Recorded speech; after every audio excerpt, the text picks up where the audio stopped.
আমি আমার বন্ধু মিজান একসাথে থাকতাম ছোটবেলা থেকেই। এখন কয়দিন থেকে আমার বন্ধু মিজান বিয়ে বিয়ে করে পাগল হয়ে গেছে। এখন ওর বয়স সবেমাত্র 17।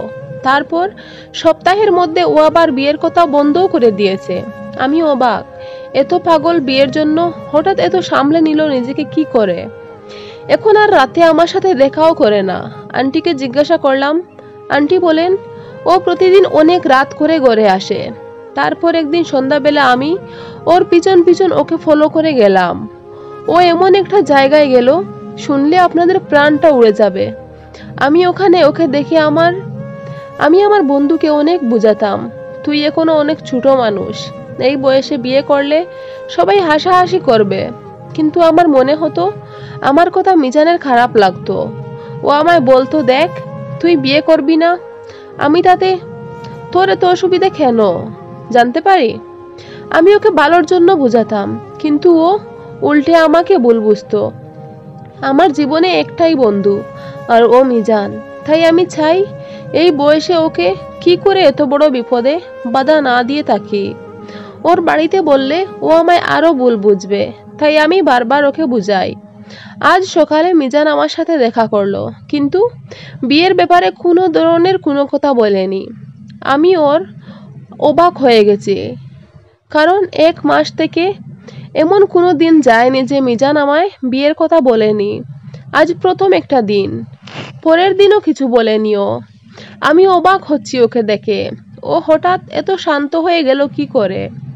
আজকাল আমার সাথে বেশ কথাও বলে না, দেখাও আগের মতো করে না।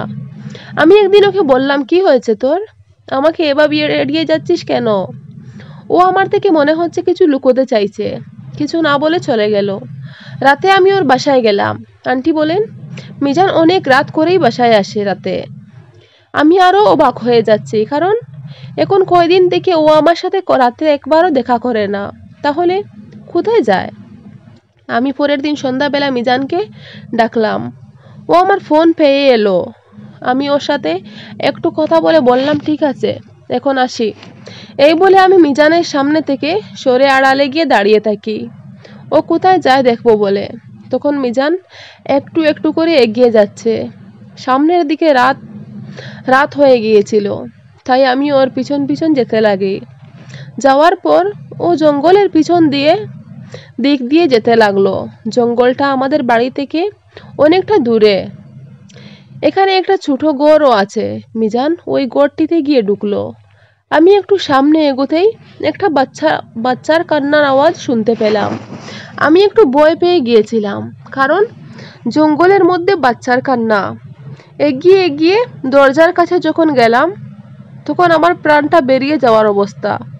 কারণ 1 মাস আগে আমার একটা বোন বাড়ি থেকে পালিয়ে গিয়েছিল, ওর কোনো খোঁজ পাওয়া যায়নি। আর এই জঙ্গলের মধ্যে এমন কেউ আসতো না। এই ঘরে আমার বোন, আর আমার বোনের কোলে একটা বাচ্চা। আমি ওকে দেখে নিজেকে আর সামলাতে পারলাম না, বোন বলে চিৎকার দিয়ে উঠলাম। ওরা একটু ঘাবড়ে গেল দুজনেই। তখন আমি বেঈমান বলে মিজানের গলা চেপে ধরলাম। এত বড় বেঈমানি তুই করলি কি করে। আমার বোন তিশা তখন কেঁদে কেঁদে বলল, দাদা ওর কোনো দোষ নেই, ও আমায় আশ্রয় দিয়েছে। তিশার কথা শুনে মিজানের গলা থেকে হাত সরিয়ে নিলাম। তখন মিজান আর তিশা যা বলল শুনে মিজানের পায়ে ধরে ক্ষমা চাওয়ার ইচ্ছে করেছিল। মিজান বলে, আমি তিশাকে বিয়ে করেছি, কারণ ও মরতে গিয়েছিল। একদিন আমি তোর সাথে দেখা করে বাড়ি ফিরছিলাম, তখন দেখি হাতে বিষের বোতল নিয়ে রাস্তায় বসে কান্না করছে তিশা। তখন আমি ওকে জিজ্ঞাসা করলাম, তুমি কাঁদছো কেন তিশা। তখন ও বলে, শহরের একটা ছেলে এখানে গাড়ি চালাতো, ওর সাথে তিশার প্রেম হয়ে যায়, ওদের শারীরিক মেলামেশাও হয়। যখন তিশা জানতে পারে ও প্রেগনেন্ট, তখন ও ছেলেটাকে জানায়, কিন্তু ছেলেটা ওই বাচ্চাটাকে স্বীকার না করেই ওখান থেকে পালিয়ে যায়, আর আসেনি। যখন সন্তান প্রসবের সময় আস্তে আস্তে এগিয়ে আসছে, কিন্তু ছেলেটা আর আসেনি। সেটা দেখে তিশা মরতে যাচ্ছিল, তাই আমি বাধ্য হয়ে ওকে বিয়ে করে ওর জীবন বাঁচাই। এখানে রেখেছি, কারণ এখন সন্তান নিয়ে বাড়ি গেলে কেউ মেনে নেবেন না। তাই আমি ঠিক করেছিলাম আমরা কয়েকদিনের মধ্যে প্রবাসে চলে যাব, পরে আসলে সবাইকে আমার সন্তান বলতে পারবো। আমি শুধু আমাদের বন্ধুত্বের জন্য আজ এত বড় একটা সিদ্ধান্ত নিজে নিজেই নিয়ে নিলাম। তিশা বারণ করেছিল তোকে জানাতে দেয়নিও, তাই আমিও আর কিছু বলিনি। সবাই সন্দেহ করবে এই জন্য এই জঙ্গলে তিশা ও বাচ্চাটাকে একা রেখে আমি শেষ রাতে ঘরে গিয়ে শুতাম। তোর জন্য আমি এত ত্যাগ করেছি, আর আজ কিছু না জেনে বুঝে তুই আমাকে বেঈমান বলছিস। তখন আমার আর কিছু বলার ছিল না। ওকে বললাম, ক্ষমা করে দিস আমাকে।